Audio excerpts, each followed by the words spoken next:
Hati itu tempat memandang nyatanya asma Allah. Maka itulah yang dikatakan oleh Rasul.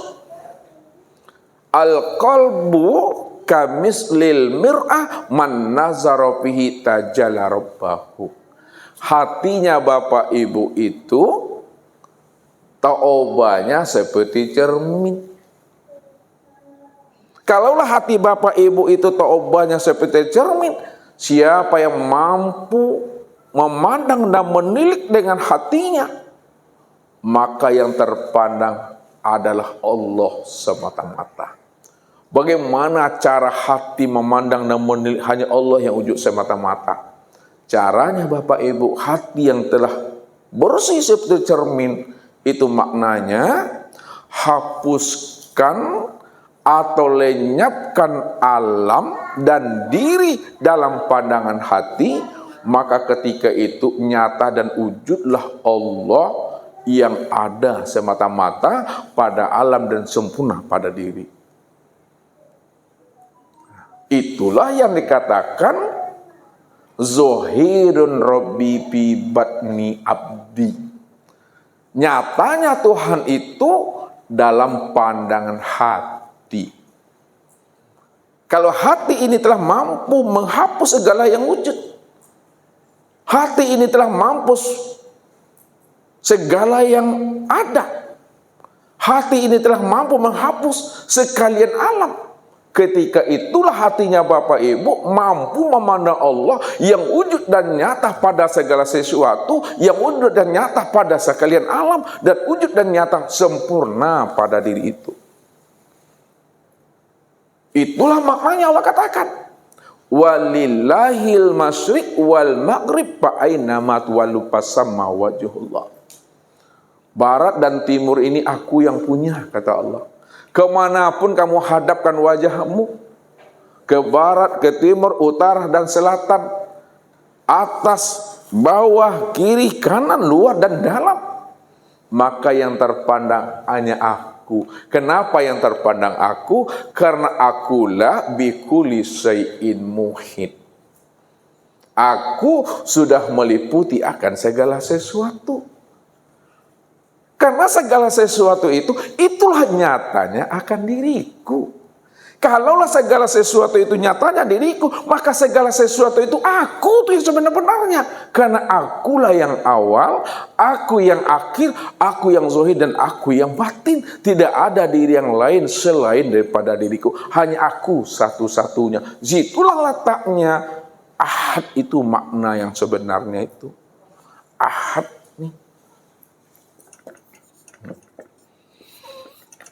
Esa,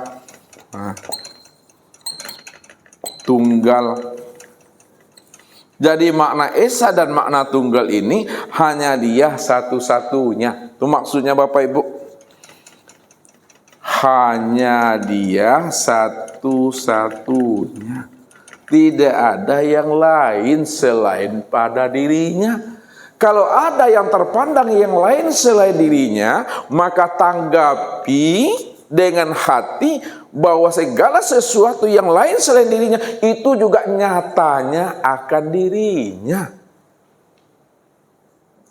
Apa yang terbetik, apa yang terpikir, apa yang terlintas, apa yang terimajinasi, tanggapi dengan hati bahwa segala yang terpikir, terbetik, terhayal dan terimajinasi itu juga nyatanya akan diriku. Namun kesempurnaan memandang nyatanya diriku yang terimajinasi, yang terpikir, yang terbetik sempurna pada insan. Insan itulah kesempurnaan nyatanya aku. Oleh karena itu, semua yang terpikir, semua yang terbetik dan terlintas, kembalikan dia kepada diri. Maka itulah yang maknanya dikatakan fokus itu. Fokus maknanya hanya Allah satu-satunya yang terpandang dan tertilik dalam pandangan hati, pikiran dan imajinasi. Oleh karena itu, diamkan akal, diamkan hati, diamkan perasaan. Kalau sudah diam dan hening akal, pikir, hati dan perasaan, pada saat bergerak itulah aku. Pada saat berpikir itu aku, pada saat memandang itu aku. Itulah maknanya qiyamuhu binafsi, itu yang sebenarnya Bapak Ibu. Tidak ada yang lain di situ. Yang ketiga, ruh inilah tempat memandang nyatanya akan sifat Allah. Ruh itu tempat memandang nyatanya sifat Allah. Maknanya, kalaulah ruh itu tempat memandang sifat Allah yang mana maksudnya? Sifat Allah yang dimaksudkan itu, bahwa ruh itu tempat memandang sifat aku, maksudnya sifat ma'ani. Sifat ma'ani ini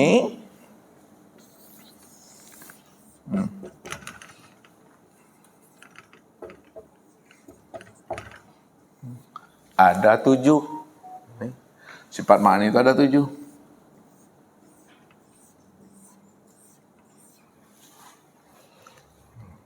Yang pertama adalah sama.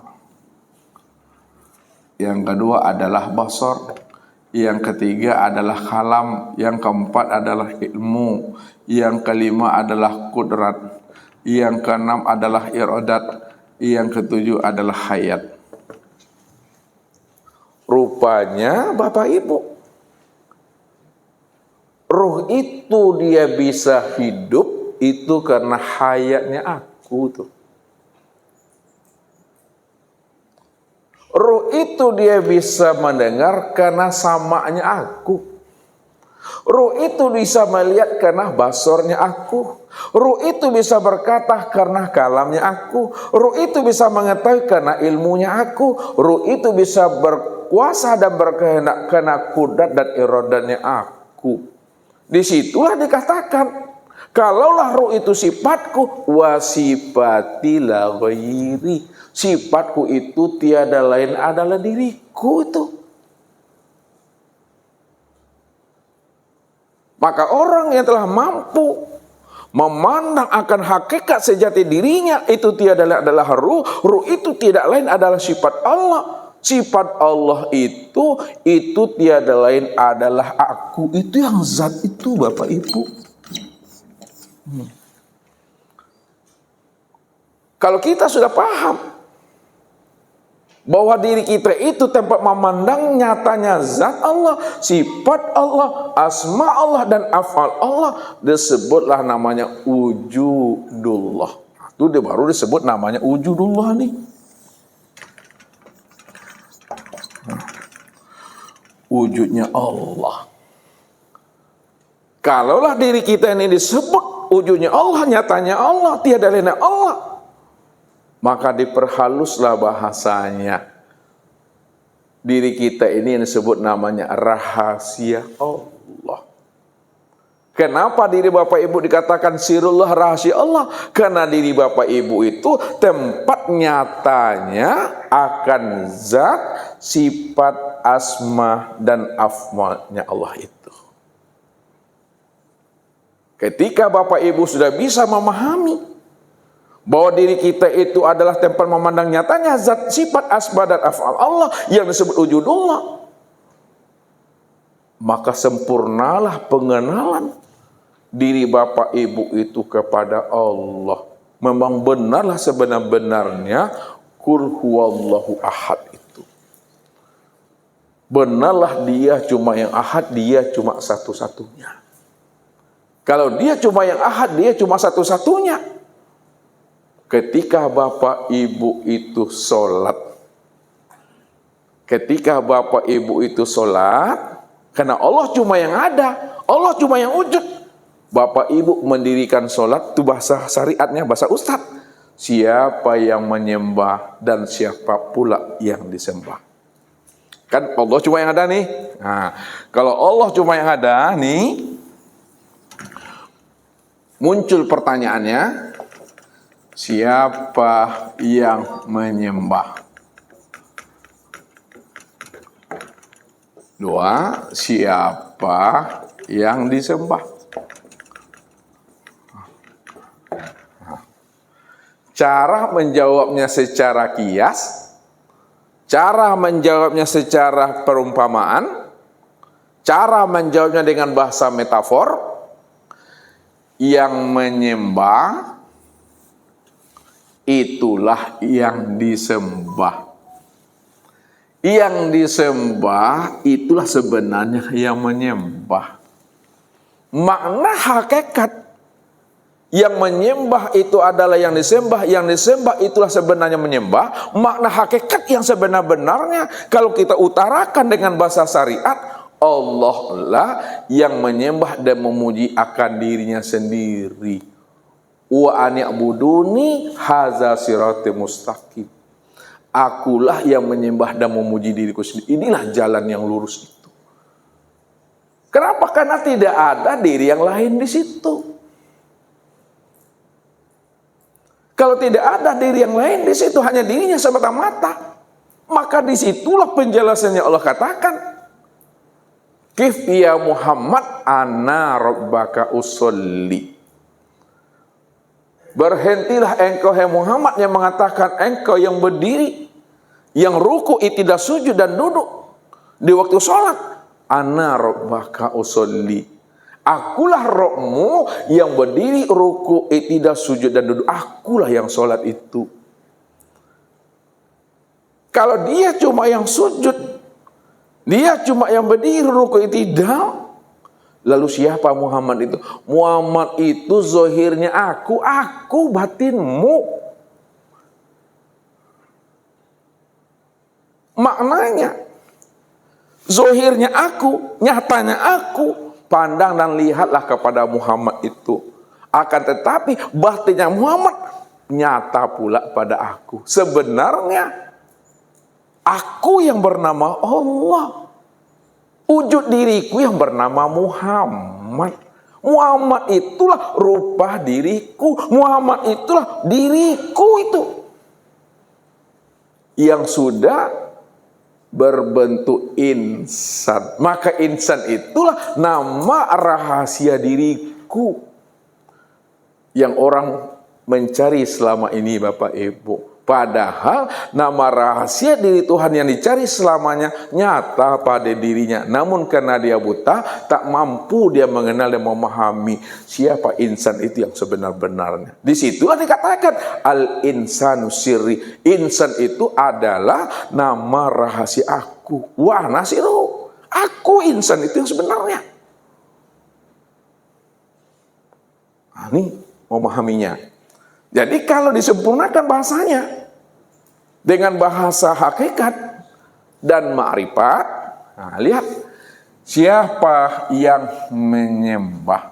Nah, yang menyembah itu adalah sifat. Siapa sifat itu namanya? Itulah Muhammad. Siapa yang disembah? Yang disembah itu adalah zat. Siapa nama zat itu? Adalah Allah. Siapa Allah? Siapa Muhammad? Allah itu nama diriku. Ya. Muhammad itu nama wujud diriku. Maksudnya, kalaulah Allah itu nama diriku dan Muhammad itu nama wujud diriku, akulah yang sebenar-benarnya itu. Muhammad itu nyatanya aku itu. Disitulah dikatakan bahwa tidak bercerai Allah dan Muhammad. Tidak berpisah Muhammad dengan Allah. Tidak bercerai zat dengan sifat, tidak berpisah sifat dengan zat. Pemahamannya, lihat. Karena dia satu-satunya, nggak ada diri yang lain, maka antara zat dengan sifat. Antara zat dengan sifat mana yang sebenar ada? Yang sebenar ada itu adalah zat. Kalaulah zat yang sebenar ada, lalu sifat ini apa bagi zat? Sifat itu adalah kenyataan zat. Kalaulah sifat itu tempat memandang kenyataan zat, maka patrikalah ke dalam hati Bapak Ibu, sesungguhnya sifat itulah yang sebenar-benarnya zat itu. Ya, sifat itu yang sebenar-benarnya zat itu. Nah, sekarang kita alihkan dia kepada namanya. Zat itu bernama Allah, sifat itu bernama Muhammad. Antara Allah dan Muhammad mana yang sebenar ada? Yang sebenar ada itu adalah Allah. Kalau Allah yang sebenar ada, lalu Muhammad itu apa bagi Allah? Muhammad itu kenyataan Allah. Kalaulah Muhammad itu kenyataan Allah, maka patrikalah ke dalam hati, Muhammad itulah yang sebenar-benarnya Allah itu. Itulah kesimpulannya. Ustaz katakan tadi, Allah itu nama diriku, Muhammad itu nama wujud diriku. Aku juga yang menanggungnya tuh. Aku yang menanggung zatku sendiri. Aku yang menanggung sifatku sendiri, aku yang menanggung asmaku sendiri, aku yang menanggung af'al aku sendiri. Makna menanggung. Akulah yang wujud semata-mata, tidak ada lagi wujud yang lain selain pada diri aku itu. Kalau ada diri yang lain selain daripada diri aku, maka pahamilah, sadarilah bahwa yang wujud selain aku itu juga adalah bentuk lain daripada aku. Pandanglah bentuk lain daripada aku, itulah tajali-tajalinya aku. Kenyataan-kenyataan untuk memandang nyatanya aku. Bahasa kiasnya, kita ini taubahnya setetes dari sebuah lautan. Apa maknanya kita ini setetes dari sebuah lautan? Maknanya yang setetes dari sebuah lautan itu adalah Nur Muhammad. Nur Muhammad itulah bahagian tajalih nyatanya diri Allah itu. Di situ dijelaskan oleh Nabi, ana minallah wal mu'minuna minni, ana minallah wal alam minni. Aku langsung daripada Allah, sedangkan alam dan orang beriman daripada diriku. Maka Nur Muhammad itulah yang dikatakan setetes dari sebuah lautan. Dari Nur Muhammad itu jadilah sekalian alam. Dari Nur Muhammad itu jadilah segala sesuatu. Dalam bentuk rupa yang berbeda, wujud yang lain, itu tiada lain adalah Nur Muhammad. Sedangkan Nur Muhammad itu tempat memandang nyatanya akan diri Allah. Kalau Nur Muhammad itu tempat memandang nyatanya diri Allah, kesempurnaan memandang nyatanya diri Allah pada Nur Muhammad itu yang disebut namanya dengan insan. Insan itulah kesempurnaan tempat memandangnya aku yang sebenar-benarnya. Situ letaknya itu. Nggak ada diri yang lain melainkan hanya dia semata-mata. Ini kalau udah duduk pemahamannya kita, ini yang disebut namanya amal ma'rifat. Amal ma'rifat diturunkan ke dalam bahasa hakikat adalah amal yang sudah menyaksikan Allah di atas segala-galanya. Makanya orang-orang arifin, orang-orang arif billah, orang-orang kasab selalu menjelaskan, la na'budu rabbana lam yara. Kami tidak akan sembah Tuhan itu kalau Tuhan yang kami sembah itu belum kami menyaksikannya. Tapi kalau Tuhan yang kami sembah sudah kami saksikan, barulah Tuhan itu kami ibadati. Barulah kami sembah.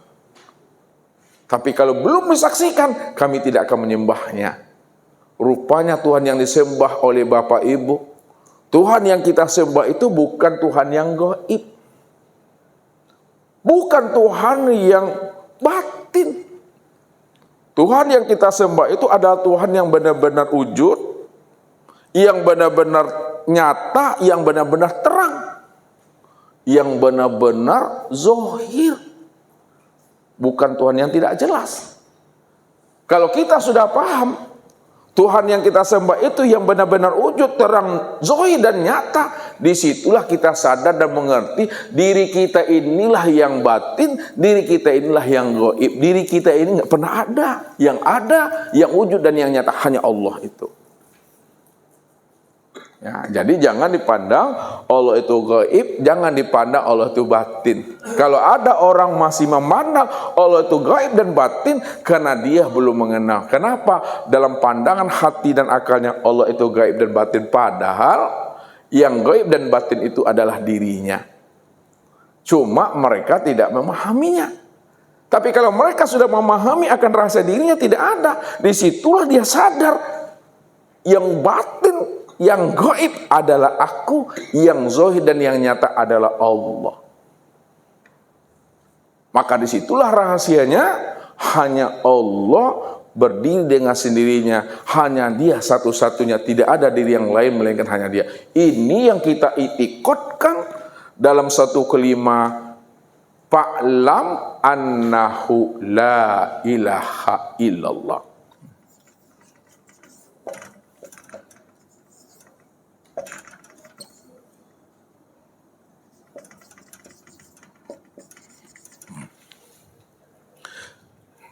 Fa'lam, ketahuilah ya, bahwasanya Tuhanmu, ketahuilah olehmu akan Tuhanmu, itu maknanya. Fa'lam annahu, maka ketahuilah olehmu akan Tuhanmu.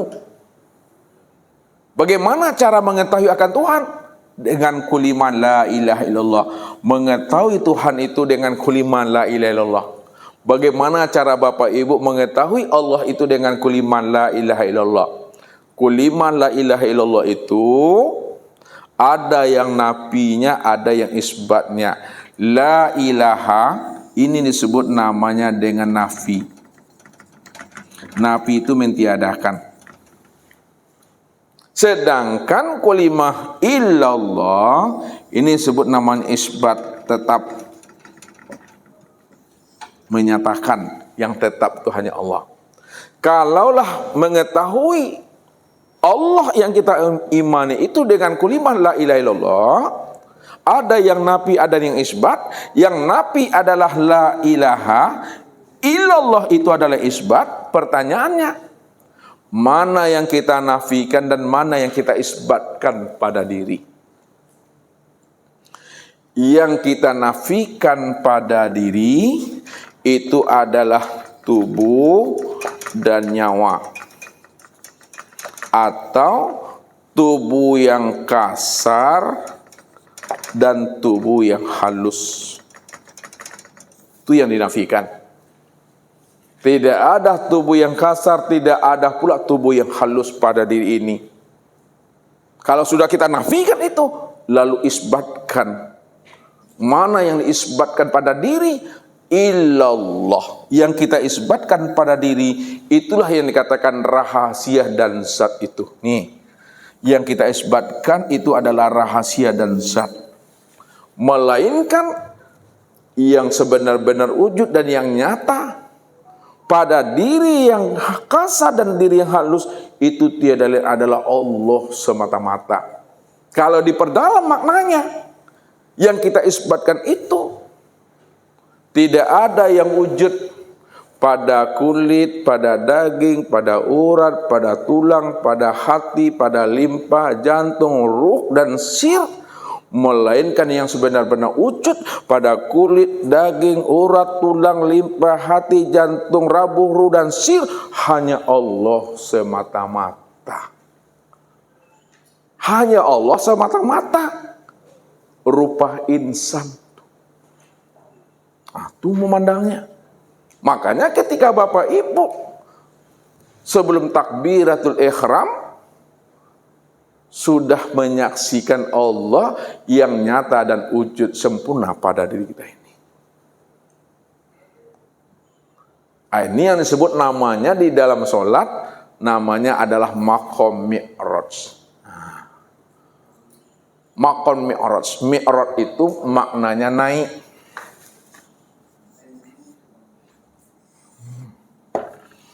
Apa maksudnya naik? Naiknya pandangan hati dari memandang alam, dari memandang sesuatu kepada memandang Allah. Maksudnya, ketika kita belum takbir takbiratul ihram, sebelum kita angkat tangan, terpandang diri ini yang berdiri. Terpandang imam, terpandang makmum, terpandang sejadah. Terpandang kipas angin, terpandang segala sesuatu. Ini sebelum takbir. Tapi ketika pandangan hati telah mampu memandang Allah, ya, pada alam dan pada diri, sudah nyata dan sudah terlihat nyata senyata-nyatanya Allah pada alam dan pada diri, pada imam, pada sejadah. Ketika itu angkatlah tangan, Allahu Akbar.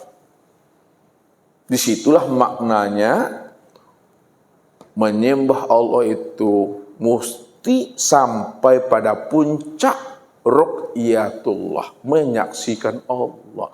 Siapa solatnya tidak menyaksikan Allah, ini bahasa hakikat. Siapa yang solatnya tidak menyaksikan Allah, maka solatnya batal secara hakikat. Walaupun secara syariatnya sah, karena terpenuhi syarat dan rukunnya. Kan nampak dia berdiri. Tapi secara hakikat, solat yang tidak menyaksikan Allah itu solat yang batal. Apa sebabnya? Karena dia tidak mengenal yang dia sembah. Inilah yang dimaksud oleh Nabi, sayati zamanun ala ummati yusalluna wa yusallun. Berapa banyak orang yang sholat nanti di antara umatku, sebenarnya dia belum sholat. Kenapa? Karena dia belum mengenal yang dia sembah. Makanya orang yang ma'rifat, syaratnya itu liqa tuh. Orang ma'rifat itu syaratnya liqa, berjumpa. Orang yang liqa itu syaratnya musyahadah, menyaksikan. Syarat yang musyahadah menyaksikan itu adalah bermuwajahah, bertatap wajah. Tidak mungkin orang itu bertatap wajah tanpa penyaksian. Tidak mungkin orang itu berliqa tanpa penyaksian. Dan tidak mungkin orang itu mengenal tanpa berjumpa dan berliqa tadi. Maka syaratnya tadi bermuwajahah, bermusyahadah dan berliqa itu adalah ma'rifat. Maka dikatakan solat yang sah, solat yang benar, solat yang diterima adalah solat yang mengenal Allah dengan pengenalan sempurna zahir dan batin itu. Barulah itu solat yang disebut solat yang ma'rifat, solat yang telah mengenal. Kalau tidak, kamin qa'imin hazumin sholati at-ta'abu wan nasab. Berapa banyak orang yang mendirikan sholat yang wajib dan yang sunnah, ia tidak mendapatkan apa-apa dari sholatnya, melainkan hanya rasa capek, letih dan paneksinya. Bapak Ibu, itu hampa yang sebenarnya. Kalau bahasa ustaznya, orang yang tak kicua di nantarang namanya. Kiasnya, dia rajin pergi ke sawah, dia rajin pergi ke kebun, dia rajin pergi ke ladang, tapi hasilnya dia ke sawah, ke kebun dan ke ladang tak ada manfaat dan faedahnya. Maknanya dia kuat beribadah, dia rajin beramal, tapi amal dan ibadahnya tidak ada hasil bagi dirinya. Itulah amal yang kosong, itu yang sebenarnya. Ini wajib dipelajari itu. Jadi 3 ilmu inilah sebenarnya isi Al-Quran yang dijelaskan oleh Nabi. Makanya hadis itu sebagai bayan terhadap Al-Quran. Ya, jadi kesimpulannya Bapak Ibu, karena ini nggak bisa ditulis-tulis lagi, ya. Tubuh kita inilah tempat memandang sifat jamalullah.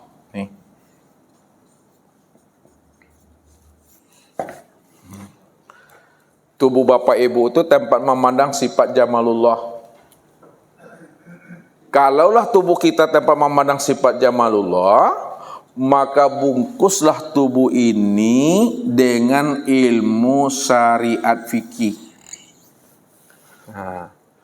Beri dia pakaian, Pakaian tubuh itu adalah ilmu syariat fikih supaya dia selalu terikat di dalam aturan-aturan hukum syara. Itu dia supaya nampak indahnya.